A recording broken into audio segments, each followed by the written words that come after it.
Looks like white supremacy works every time for Billy Dee Williams. Sad. Just sad. Now available in paperback and Kindle Unlimited, ISIS, Imitation of Life. The Goddess Next Door helps a young black girl overcome racism during the era of Jim Crow in this Golden Age ISIS series adventure. Get ISIS, Imitation of Life in paperback and Kindle Unlimited today. Better get the coleslaw, y'all, cause we're having us a barbecue. You gotta watch out for these old Negroes. That is what Jason Black has told us in many of his live streams and his videos, and I have to agree with him. We really gotta watch out for these old Negroes because they will go out here and break bad and show their loyalty to white supremacy. And that's sadly what happened in the case of 87-year-old actor Billy Dee Williams. He has decided to do what many old Negroes have done, such as Big Daddy Kane and Rakim, who went out here and elevated Eminem as the GOAT. And what Billy Dee Williams has decided to do at 87 years old is pledge his loyalty to white supremacy for some Butta Biscuits by defending blackface. Now, on an episode of Bill Maher's Club Random, actor Billy Dee Williams decided to go on the podcast and say that he doesn't want anything to do based on the idea of whether you're a black person or a white person, and said that he's an artist. Now, Billy Dee Williams is one of these Negroes who's bought into the idea of being an individual, and that doesn't see how the statement basically shows how he's betrayed the collective of black people as related to our image. Now, when it comes to the whole idea of blackface, blackface is not an art form that's designed to present an image of black people that is positive. No, blackface was an art form designed by white supremacists in the days of the antebellum South of slavery to demonize the black image, and it was also designed to degrade the black image so that people could see black people as less than human. The whole point of blackface was designed to use some burnt cork and have white people paint their faces black to exaggerate the image of black people, and then as they participated in minstrel shows and presented images of minstrels, go out here and degrade the black image by pushing white supremacist anti-black narratives in their images and their shows that presented the racist ideas about black people, such as black people being lazy, black people being incompetent, black people being less than human, and promoting racist stereotypes such as the black brute, which showed the black man as a violent, out-of-control individual who lusts for white women, the black Jezebel, who was a sexually promiscuous black woman, the Sapphire, a cruel black woman who looks to emasculate black men, and other images like the Gollywog and the Pickaninny. And all of these images were not designed to present black people as human beings, but to present black people as dark creatures that were to be feared and reviled, and creatures that were meant to be for people to express their pity as they laughed at black people and laughed at black people trying to struggle with life. That's what those images were all about, and it's really sad to see an 87-year-old thespian who got all of the support from black people during the days of the Black Power movement. I mean, the 70s were the era of the Black Power movement, and Billy Dee Williams got lots of support in the 70s when he was starring in movies like Lady Sings the Blues. And it's quite ironic because when he was in Lady Sings the Blues, he was playing the role of a black activist, and instead of him looking to act to empower black people in his twilight years, instead what he does is go out here and compromise his integrity to try to go and create a covert contract with white supremacy. And I believe what he wants to do is create this covert contract with white supremacy, because what he wants to do is believe that if he goes out here and creates this covert contract similar to Big Daddy Kane and Rakim in the rap game, what he believes is that white supremacy will actively go out and look to preserve his legacy. It's a deal that he's looking to make with the devil, not understanding that he's going to be burnt, because what Billy Dee Williams, I believe, wants to do is, in his older age, is afraid of his legacy getting tarnished like Bill Cosby, and that's why he doesn't have the integrity of the late actor Louis Gossett Jr. I mean, one of the things I can respect about Louis Gossett Jr.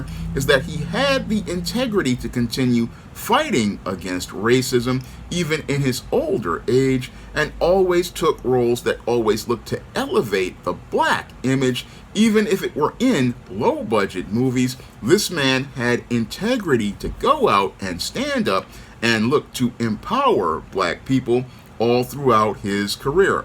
Unfortunately, with Billy Dee Williams, he's looking to try to go out here and bootlick for some butter biscuits in his older age, because only a bootlick would go out here and look to go out and make a statement like this, because only a bootlick will sit there and think, oh, I can go out here and justify blackface, when there's no way any black person of character or integrity would go out here and justify blackface at all. I mean, as a writer and a screenwriter, I just can't justify anything using blackface, because blackface isn't an art form designed to present black people with an image of black people that elevates us. I mean, Spike Lee even showed this in the movie Bamboozled, when he showed that blackface was just being used to further push anti-black narratives in media. And what's sad is that we've got black people looking to justify this almost 100 years later. I mean, here we are almost 100 years from the days where we saw minstrels on TV. And we've got Billy Dee Williams sadly not looking to progress the race, but looking to make the same excuses that many black actors used to make, like the actor who was Stepin Fetchit, and actresses like Hattie McDaniel, and people like Bill Bojangles Robinson. He's looking to make the same exact justifications 100 years later almost.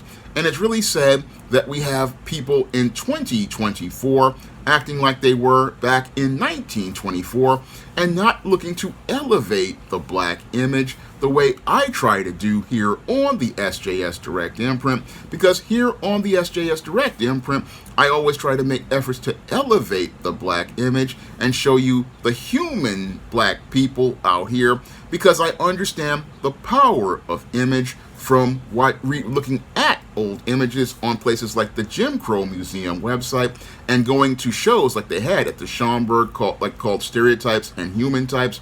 I understand what these images were, and these images, again, were designed to dehumanize black people, and they were designed to demonize black people so that people could feel justified in doing harm to black people.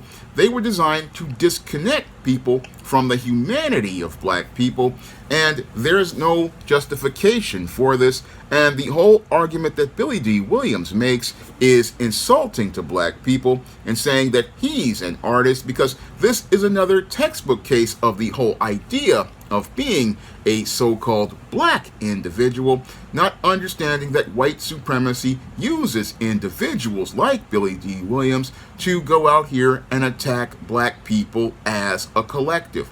And they use people like Billy Dee Williams to attack black people as a collective, because as he's thinking he's an individual, he doesn't understand how he's basically being used as a proxy for many of these white supremacists to have the justification to go and promote their anti-black narratives on their platforms, because passively what they will do is say Billy Dee Williams is an individual black actor, but aggressively they'll use him to justify being able to make all of these types of minstrel shows, like the recent movie that flopped, The American Society of Magical Negroes, and they will go out here and use this old Negro, and they will go out here and use this old Negro to be able to say, we have the justification to make movies that degrade black people.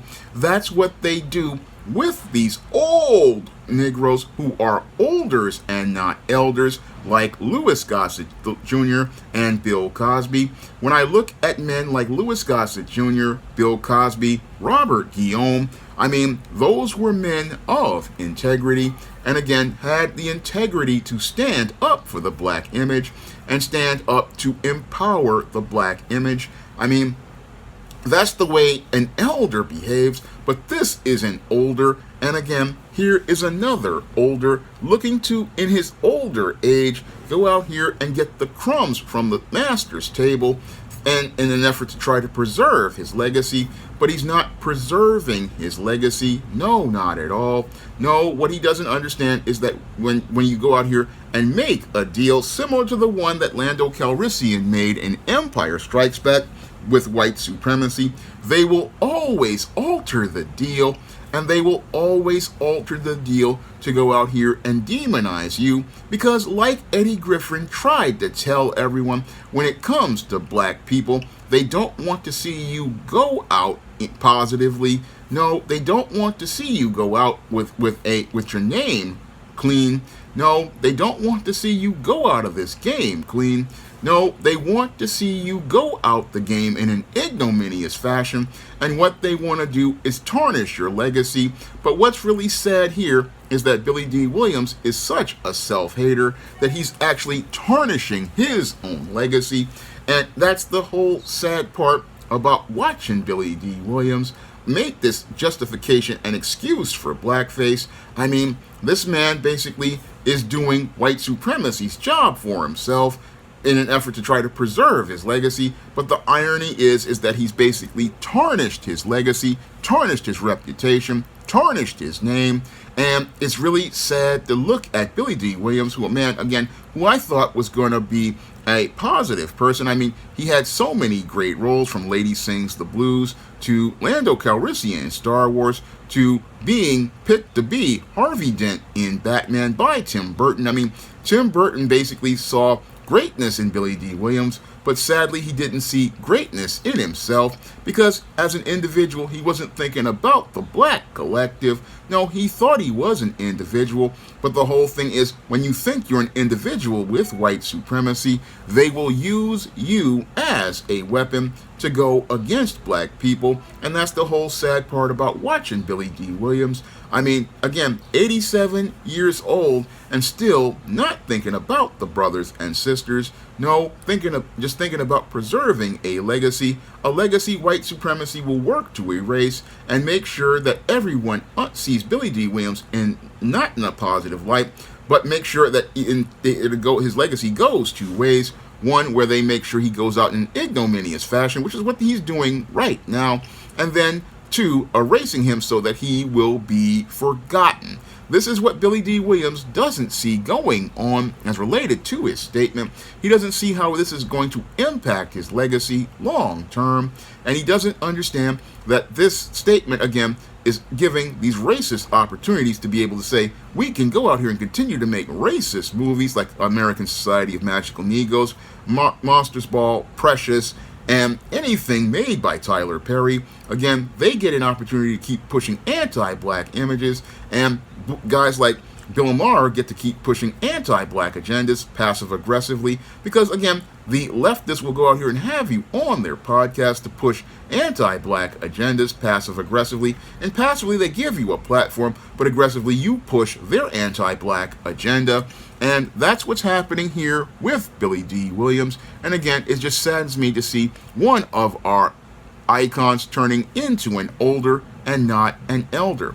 Now, if you want to pick up some of my positive black fiction that shows you the truth about black people as human beings, you can pick up my book, ISIS Imitation of Life, which shows you how black people who were working at black-owned businesses and building in the community had to deal with degrading images of black people and the racism that happened during Jim Crow. You can find that book in paperback and Kindle format on Amazon.com. And you can find the follow-up book, which deals with the descendants of what happened in Imitation of Life, ISIS Legacy. You can find that book also on Amazon.com as well in paperback and Kindle format. And you can find both of those books, which really show you how people made progress in the times of those eras and really learn about why black people push back against these images like blackface and look to empower people. And you can find the other titles on the SJS Direct imprint, like the other books in the ISIS series, the Esteem series, the John Haynes series, and books of the Spinsterella trilogy, and my black vampire novel, Eternal Night, or my black sorority novel, The Thetas, which shows you the impact of black family and dealing with the racism and stuff, and how the woman's role is important to it. You can find all those books on Amazon.com, along with my men's issues books, and you can find all those books on Amazon, along with other online booksellers like Draft to Digital, Barnes & Noble, Google Play, and Walmart and Target. And if you want to see me make more videos taking celebrities to the barbecue, you can send a donation to the Patreon, the PayPal, or the Cash App by clicking the links in the description box. That's all I have to say for this video. You can comment, rate, and subscribe. Now available in paperback and e-readers, ISIS Legacy. The sorority secrets of the goddess next door are revealed in this all-new ISIS series adventure. Get ISIS Legacy in paperback and e-readers at online booksellers everywhere. Now available in paperback and e-readers, ISIS Amari's Revenge. The goddess next door is confronted by a Nubian queen out for revenge at the Metropolitan Museum of Art in this inaugural ISIS series adventure. Get your copy of ISIS Amari's Revenge in paperback and e-readers at Amazon.com and online booksellers everywhere. Support Black-owned and Black-operated digital broadcast media. www.niceradionetwork.com. Nice Radio Network, broadcasting 24 hours a day, 7 days a week.